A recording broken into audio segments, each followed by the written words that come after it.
Hello guys! On today's video, we are talking about our system entitled Stock, Count, and Profit, a guide to modern inventory. Fstream for file operation and file input and output. The system uses 4 parallel arrays to store inventory data for up to 100 products. Array name: products, quantities, prices, profits. Data type: string, int, double, and double. Product count tracks the actual number of the product currently in the system. Index size. The code uses a for loop to initialize quantities, prices, and profits to 0. If the file is successfully opened, a while loop reads data directly from the file, filing the products, quantities, prices, and profits. Arrays one product at a time.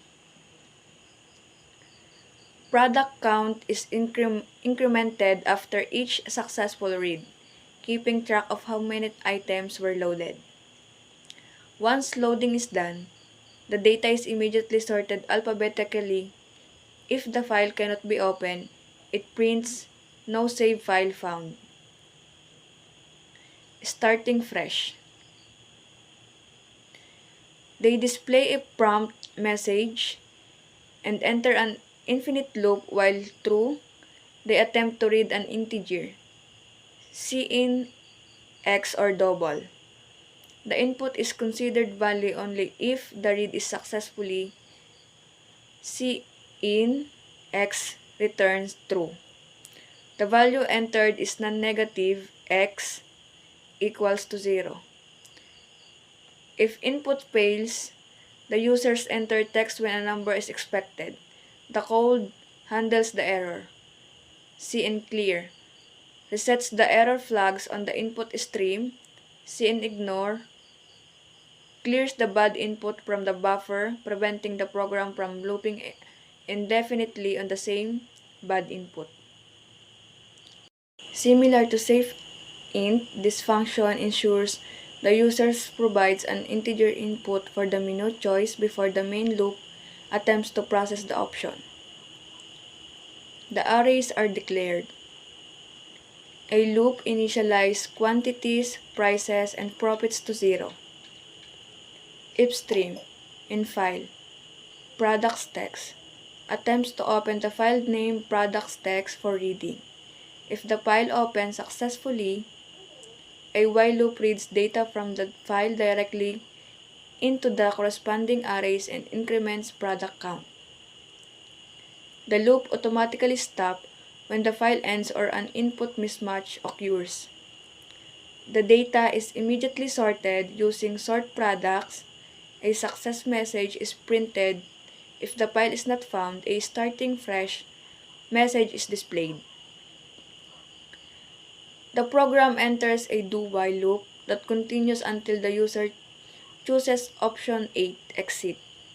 The menu option 1 to 8 are printed. Option equals save menu. Checks if product count is 0. If product exists, it loops from index equals 0 to product count minus 1 and prints the details for each product name, quantity, price, profit. Check if the product limit 100 has been reached. Prompts from the product name using cin name. Prompts for quantity and price, profit using the save input function. Save int and save double. And if the user chooses to, if the product if the products are not greater than 100, the system will ask the users to enter the product name, quantity, and price. But if the item is greater than 100, the program will display product limit reached. And if the product is already existed, the quantity and the price and the profit will be updated, but the name of the product still there, not duplicated. And if the item is new, then it will display product added successfully. And if the user chooses 3, what is change quantity, the program will ask the product's name, and if it's found, the program asks the quantity sold, whether it's not enough stock or be updated successfully. And if the item is not there, not added, the product will not be found. And if the user chooses 4, what is search product, the program will ask the product's name. If the product was found, it will display the quantity, price, and profit using this for if statement. And if it is not, the program will display product not found. And if the user chooses 5, the program will ask the product's name to delete. And the program create an for loop to find the product. And if it is finded, the program will create an inner loop to deduct the product's name, quantity, prices, and profits. And then if it is true, then program will display products deleted successfully, and along with the sort products to rearrange the products again. And if the product was not there, the program will display product not found. And if the user chooses 6, what is saved to file, the program will go to product.txt, which is the upstream, the out file, and create an for loop to add that item to that file. And after that, the out file will close, and the program will display data saved. And if the user chooses 7, which is load file, the program will go to product.txt to load the file. And if the file was not there, no file, the program will display no file found. But if there was any product which is loaded, even the program was closed, then it will display the file, display the items from that file, along with the sort products function to arrange that products alphabetically. And if the user chooses 8, the program will end immediately. That's all. Thank you. Sort products.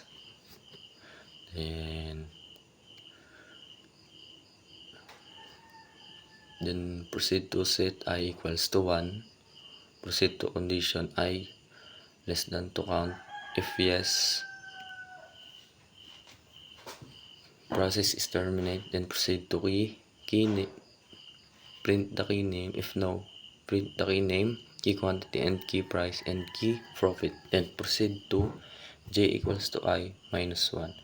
Then proceed to condition j is greater than equals to 0 and product j is greater than 2 key name.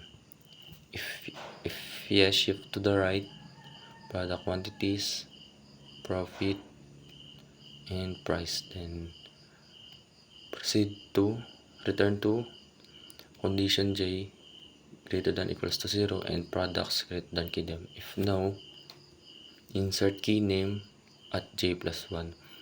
Products j plus 1 equals to key name, quantities j plus 1 equals to key quantity, and price j plus 1 equals to key profit, and j plus 1 equals to key profit. Then proceed to I equals to I plus 1.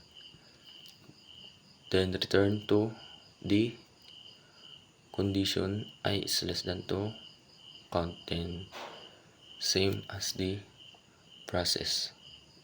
Then to main menu, and if you choose add products, then n equals to 2. If yes, product count greater than equals to 0, then proceed to if yes, product limit reached. Then if no naman, product found. If yes, add quantity to existing product. Then if no naman, add new products to products. Then set quantities product count equals to quantity increment product count. Then return to proceed to the main menu. Then if you pick the view products, then n equals to 1. If yes, product count equals to 0. Then if yes, loop through arrays and display each product with quantity. If no naman, now found product. Then if yes, then proceed to display the products. Then n equals to 6. So go back to return to main menu. If you choose change quantity, then n equals to 3. If yes, input product name. Proceed to search product in array. Proceed to product found. Then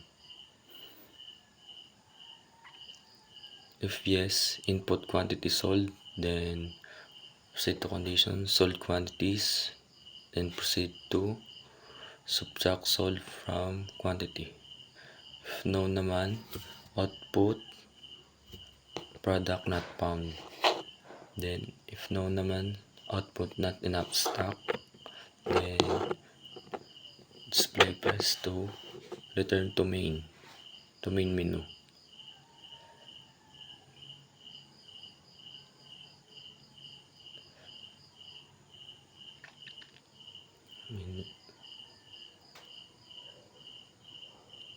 Then if you choose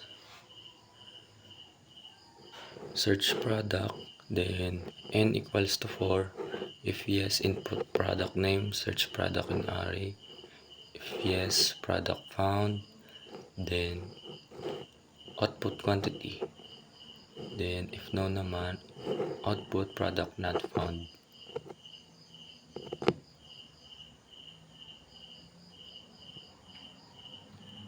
Then return to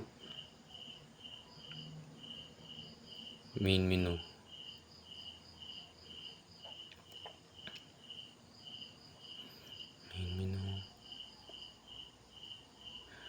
Then if you choose delete product, then n equals to 5. If yes, ask for product name, search product, then proceed to product found. Then if yes, decrease product count, then proceed to search products, then proceed to products delete. If no naman, no product found. Then back to main menu.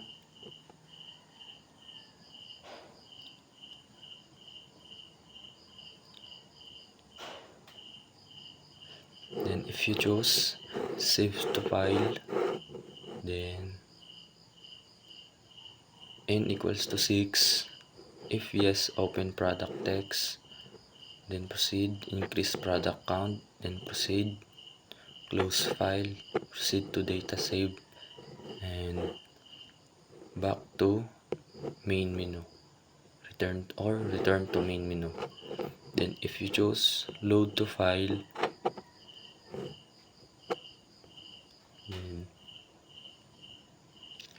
n equals to 7, open product text, file exits, if no, no file found, if yes, read all product, then proceed, sort products, and no files found.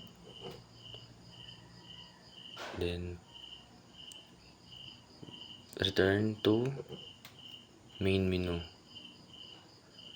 Then if you choose exit, then n equals to 8, then if yes, program finish, then return, then if no naman, stop. Introduction. What is the problem? Many local businesses still use manual or unorganized methods, paper, notebooks, or systematic digital notes to record their inventory. This leads to inaccurate stock records, misplaced data, and difficulty tracking product quantities. Who has this problem? This problem is common among micro, small, and medium enterprises, such as small stores, mini groceries, wholesalers, and local suppliers who do not use a proper digital inventory system. Why should this problem be solved? It should be solved because inaccurate inventory records can lead to running out of important products, overstocking items and losing money, manual errors and slow tracking, and poor business decisions due to unreliable data. Solving this improves accuracy, efficiency, and business profitability. How will I know this problem has been solved? You will know the problem is solved when the inventory is updated automatically using a digital system. Second, reduced quantities are accurate and easy to track. Adding, searching, editing, and deleting items become fast and error-free. Business owners can avoid stock shortages and overstocking. The saved data can be loaded anytime, ensuring no records are lost. Background information. In this background information, this project emphasizes clarity and efficiency. It uses structures, arrays, input validation, and automatic alphabetically sorting to maintain organized and reliable data. Through these features, the system demonstrates how modern inventory management can be achieved using foundational programming concepts. More than just a program, the stock, count, and profit serves as a guide that introduces users to the importance of tracking stock, understanding product flow, and making informed decisions based on accurate inventory information.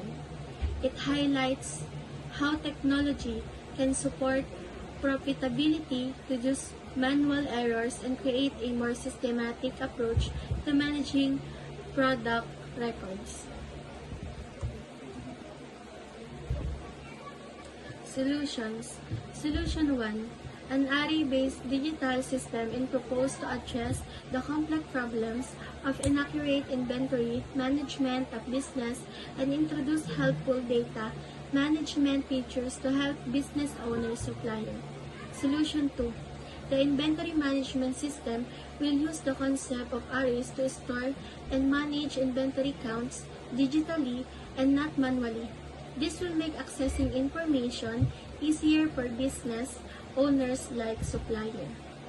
For solution, is many small businesses still track inventory using scattered notes or unsensitive digital tools because the information isn't organized in one reliable system. Inventory record often become inaccurate, causing stock out, overstocking, and mistake that hurt daily operation and overall businesses performance. Process. The system allows users to view, add, modify, search, and delete product information. Product details are stored in arrays, making organization and updates efficient. The insertion is used to add new product to the inventory. Modification updates product quantity when items are sold or changed. Search help locate a specific product and its details quickly. Traversals allows the users to read and review the entire list of products. The system includes Save to File to store current inventory data. Load File retrieves previously saved data for continued use. This step ensures the inventory remains accurate, organized, and easy to manage. The system operates using core inventory functions that let users manage product data efficiently. It allows them to view product lists, add new items, change quantities after sales, search for specific product, counts, delete unnecessary entries, and save or load data files so inventory information can be stored and retrieved easily. Expected outcome. The inventory management system is expected to give business owners a clear and accurate record of their product stock, helping them avoid shortage or oversupply and make smarter supply decisions through a simple and easy to use insertion stored product. Okay. Step 1, insert canton. Compare canton with the elements in the sorted section. Only sabon is canton alphabetically before sabon.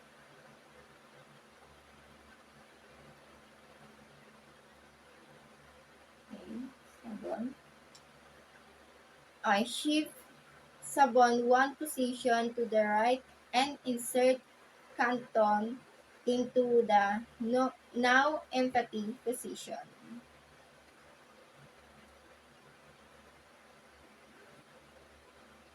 And step 2,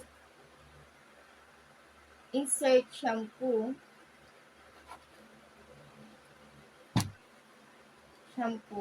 Compare shampoo with the elements in the sorted section.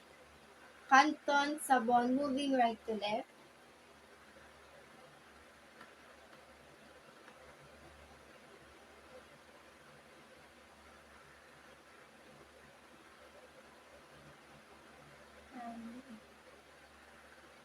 Since shampoo is not before sabon, it is placed immediately after and no shifting required. And step 3, insert a Colgate. Compare Colgate with the sorted section, Canton Sabon shampoo. It's Colgate alphabetical before shampoo. Shifting shampoo right, it's Colgate alphabetically before sabon. Shift sabon to right, it a Colgate alphabetically before Canton.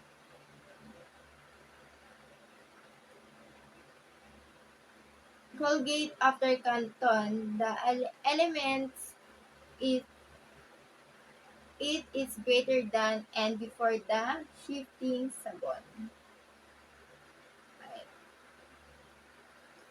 Next, step 4. The sorted section currently is Canton Sabon Shampoo.